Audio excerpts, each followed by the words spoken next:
እንደ ልባችንን የሚሞላ ነገር እንዲኖር እፈልጋለሁ ማለት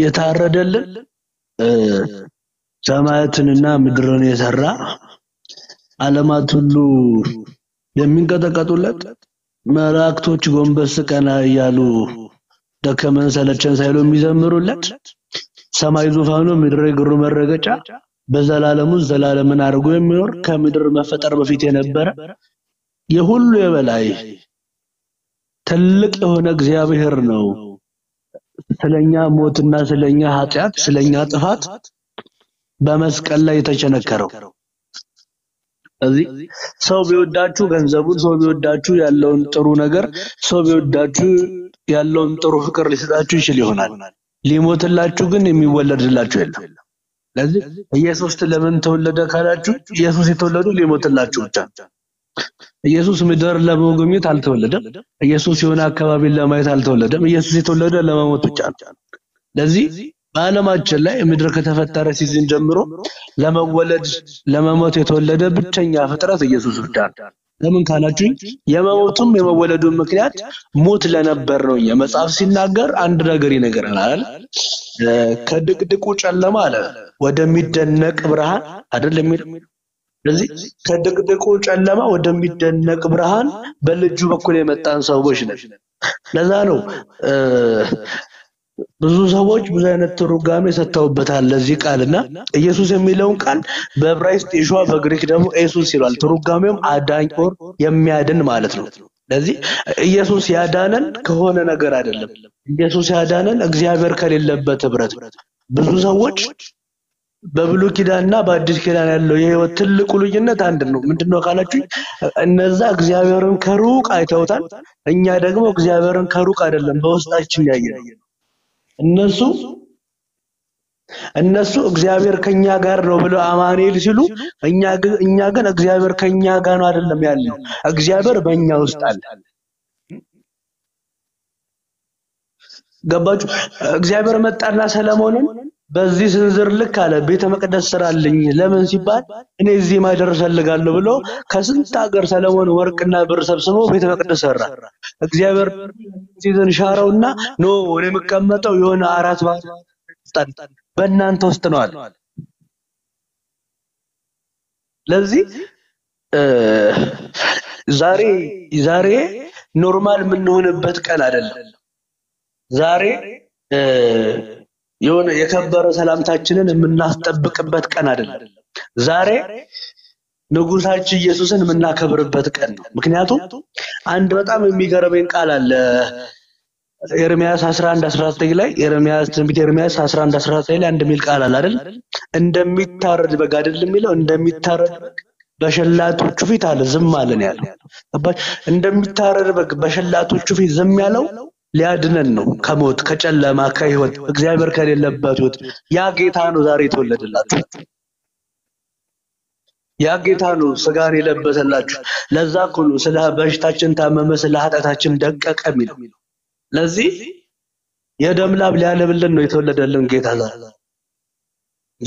እኛ ዋጋ የተከፈለልን ሰዎች እኛ የእግዚአብሔር ማደሪያ ለመሆን የተወደደን ሰዎች ነን ለዚህ ነውና ተወለደ የሚለው የእግዚአብሔርን ክፍል ሉቃስ 2 ከ1 እስከ 7 ላይ ማቴዎስ 1 ከ18 እስከ 25 ላይ በደንብ በሰፋት ታገኙታላችሁና የኢየሱስ መወለድ ዓላማው አንድ ነው እሱ ምንድነው ካላችሁ ሞት ለነበር ነው ለኛ ከእግዚአብሔር ጋር ላልቻለው እኛ የተሰጠን ልዩ ስጦታ ነው ለዚህ አዳም ሰርቶ ባጠፋው ባለመታዘዙ ምክንያት ከእግዚአብሔር ክብር ወድቆ ለነበረው አዳም አያችሁ ሰዎች ከእግዚአብሔር ጋር ለመታረቅ ሰው ከሰው ጋር ቢጣላ የሆነ ሰው አማላጅን አድርጎ ይልካል ለምን በመሃላችሁ ገብቶ እንዲያስማማ እንዲያስታርቃቸው ሰው ግን ከእግዚአብሔር ጋር ሲጣላ በማን ይታረቃል ማንን አማላጅ ልከን እንታረቃለን ማንንም እግዚአብሔር የሚቀበለው መስዋዕት ስላልነበረው ነው ከተውበት ከዛን አይደል መጽሐፍ እንዲህ ይላል ባቅፉ ያለው አንድ ያለ ጁ ምን አለው ተረከው አይደለም በቅፍ ያለው የአንድ ልጅ የተረከው ያ ልጁ ለኛ ሊታረድልን ለኛ ሊሞትልን ለኛ በሽታችንና ኃጢአታችንን መተላለፋችንን ሊቀበልልን ራሱን አዋረደ። አንድ ነገር ላውራና ልጨርስ። እኔ እንኳን በዚህ ሰዓት በጣም ወጣት ነኝ።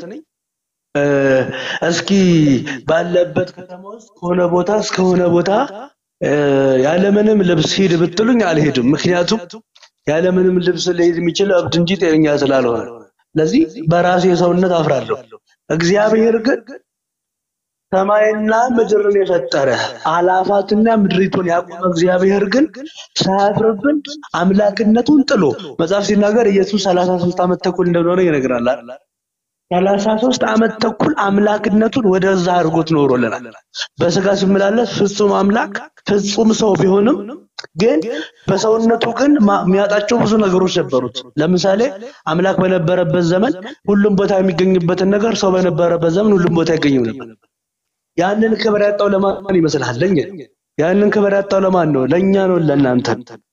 ስለዚህ በየትኛውም አይነት የህይወት መስመር ውስጥ ትገኙ እመኑኝ፣ አማኑኤል ከእናንተ ጋር አይደለም። አማኑኤል ያለው እናንተ ውስጥ ነው። ለዚህ የታረደው የእግዚአብሔር በግ በእናንተ ውስጥ ነው።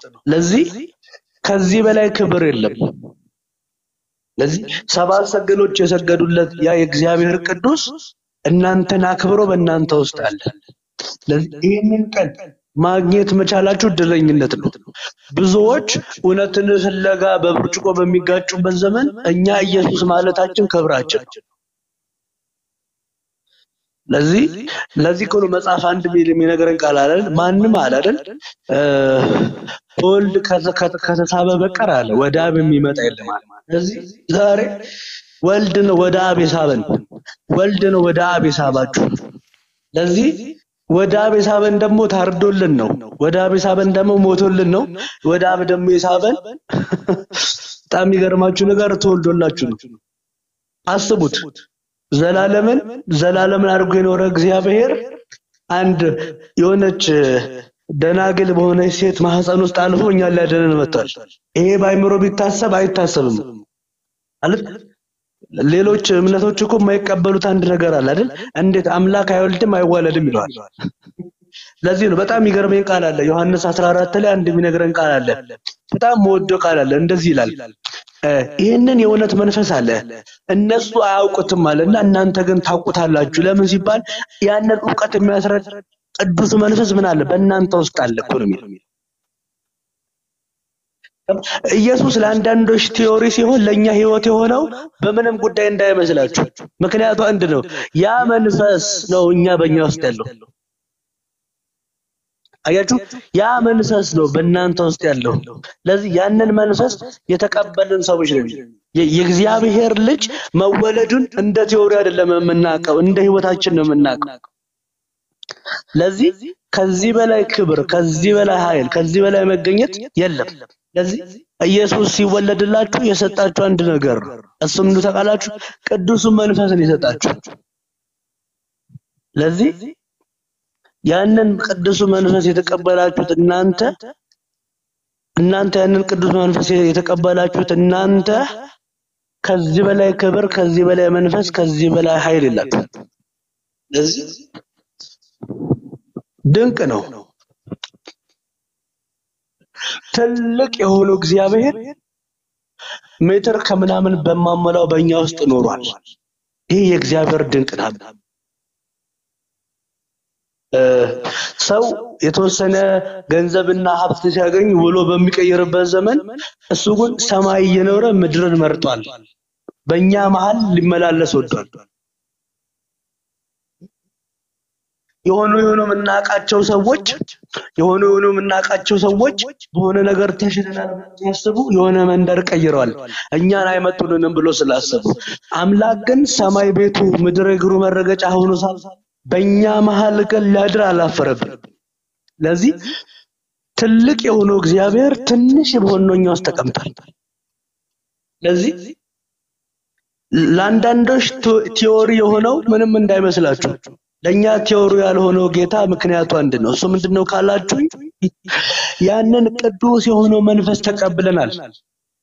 በጣም የሚገርማችሁ ነገር እስራኤላውያን በእግዚአብሔር ሲረዱ ለተረዱበት ቦታና የተረዱበትን ስም ያወጡታል።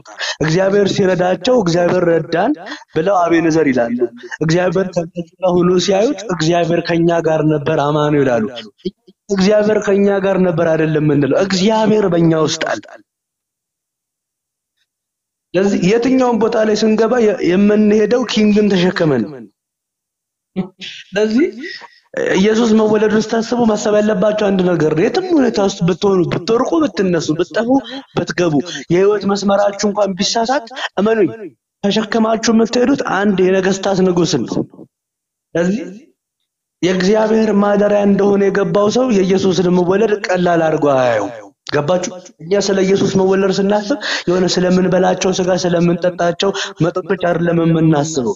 እኛ ከሆነ ድቅድቅ ወደሚደነቅ ብርሃን የመጣልን ብርሃን የበራልን ሰዎች እንደሆነ ነው የምናውቀው። ስለዚህ የደም ላብ ያላበልን የሞተልን ራሱን ያዋረደልን በምን ምክንያት ተወልዶልን ነው። ገባችሁ? የሆነ ነብይ ልኮ አላዳነንም። ራሱ በሆነ ሜትር ከምናምን ቁመት ውስጥ ነው የመጣላችሁ። ይሄ ቀላል አይደለም እኮ ማለት የሆነ ነብይ ልኮ አይደለም ተመለሱ ህዝቤን በላቸው የላከልን ራሱ እኮ ነው። በሆነ ሜትር ቁመት ውስጥ በሆነ ማንነት ውስጥ በሆነ ማንነት ውስጥ ተሸፍኖ መጣ። ለዚህ እኮ ነው መጽሐፍ አንድ ነገር ይናገራል እኮ በጣም የሚደንቀኝ ቃል አለ። በጣም የሚደንቀኝ ቃል አለ። እንወደው ዘንድ እንኳን አለ ደም ግባት የለውም። እንወደው ዘንድ እንኳን ምን የለውም ደም ግባት ማለት ሰው ስታዩት የሆነ የሚስብ ነገር ማለት እሱን እንኳን ያጣው ምን እንዳይመስላችሁ። ዓለማችን ላይ ሰዎች የተደነቁባቸውን ሰዎችን ቆንጆችን ውቦችን የፈጠረ እግዚአብሔር ደም ግባት ያጣው ደም ግባት እንዴት ማግኘት እንዳለበት ስለማያውቅ እንዳይመስላችሁ። ደም ግባት ለኛ ለዚህ ሞገስ ያጣው ክብር ያጣው ከእግዚአብሔር ጋር ህብረት ያጣው ያ ማንነታችን የተሻረው በኢየሱስ በኩል። ለዚህ ያ ኢየሱስ ነው ዛሬ ሞተላችሁ። ድንገት ክርስቲያን እንኳን ሳትሆኑ እዚህ ቁጭ ብላችሁ እንኳን የምታዳምጡኝ ሰዎች ካላችሁ ይሄ ጌታ ይቀለልባችሁ። ዛሬ የምንጠራችሁ ህይወት ወደ ሆነው ጌታ ስለታረደላችሁ ጌታ ነው። ሳይፍርባችሁ ስለሞተላችሁ ጌታ ነው። ለዚህ ያ ጌታ የተወለደበት ቀን መቼ ነው ካላችሁ ዛሬ ነው። ከእግዚአብሔር ጋር የታረቅንበት ቀን መቼ ነው ካላችሁ ዛሬ። ለዚህ በየትኛውም አይነት ህይወት ውስጥ ያላችሁ ሰዎች እንጠራችኋለን ወደዚህ ጌታ ሳይፍርብን ለታረደልን ሳይፍርብን ለተወለደልን ሰዎች እና ይሄ ጌታ አይቀልብንም። ሰው ሆኖ ቢመጣ አይቀልብንም። ከሆነ ሰንባዲ ጋር ለመከራከር አይደለም ስለዚህ ጌታ የምናወራው። ለዚህ ነው ጳውሎስ ጽፍ ምን አለ? ለማያምኑት አለ ሞኝነት ነው አለ ይቃል። ለኔ ግን አለ የዘላለም ህይወት ነው አለ። ስለዚህ ይሄ የዘላለም ህይወት የሆነው ጌታ ዛሬ ተወልዶልናል። ለዚህ አማኑኤል በእኛ ውስጥ አለ። ለዚህ እኔ ክራይስትን ተሸክሜ ነው የምሄደው። ስንቀሳቀስ ክራይስትን ተሸክሜ አወራ ክራይስትን ተሸክሜ የሆነ መንገድ ውስጥ እንኳን ስገባ ክራይስትን ተሸክሜ ወዳጅ እንኳን እንደሌላችሁ የሚሰማችሁ ጓደኛ እንኳን እንደሌለ የሚሰማችሁ አብራችሁ የሚያዘን ጓደኛ እንኳን እንደሌለ የሚሰማችሁ ሰው እንዳጣችሁ እንኳን ፊልም የምታረጉ ሰዎች ከማን ጋር ነው ሚስጥሬን ማወራው? ማን ነው የኔን ህመምና ጉዳት የሚረዳል? የት ነው ነፍሴ የምታረፈው? ምንድነው የኔ መጨረሻ? እውነት እኔን የሚሰማኝ የሚረዳኛል? እውነት የኔ ህመም የሚያሞዘዋል? እውነት እኔ ሰው አለኝ? እውነት እኔ ምንድነው የኔ ነገር መሞት ይሻለኛል ብላችሁ የምታስቡ ሰዎች ካላችሁ ክርስቲያኖች ናችሁ። ኖ እናንተ ውስጥ እግዚአብሔር አለ። ለዚህ ከመጽሐፍ እንዲላል አይደለ ዳዊት እንዲያለ ከስትንፋሴ ይልቅ አለ ይቀርበኛል አለ። ለዚህ ከስትንፋሳችሁ ይላችሁ ዳዊት እኮ የእግዚአብሔርን ስፒሪት የሚያውቀው ወይ በገና ሲደረድር ነው የእግዚአብሔር መንፈስ መጣበት የሚለው አይደል? በገና ሲደረድር የሚያውቀው እግዚአብሔርን አለ ከስትንፋሱ ይልቅ እንደቀረበ እንኳን አውቀታል። ዳዊት በገና ሲደረድር ከስትንፋሱ ይልቅ ይቀርበኛል ካለ እኛስ ምን እንበል? በውስጣችን ያደረው ዳዊት የሆነች በገና ይዞ ሞላል ሞላም ምለው ባለበት አንደበቱ እግዚአብሔር እየመጣ ከሱ ሲመለስ እኛስ ምን እንበል? ዳዊት ያችን ፍቅር ቀምሶ ከስተንፈስ ይቀርበኛል ሚልበት ኃይል ካገኘ እኛስ በእኛ ውስጥ ያደረ ጌታ አያችሁ እነ ሙሴ እነ ምናምን እግዚአብሔርን የሚያውቁት እግዚአብሔር በሚባል ዴፊኒሽን ውስጥ ታውቃላችሁ ኢተርኒቲ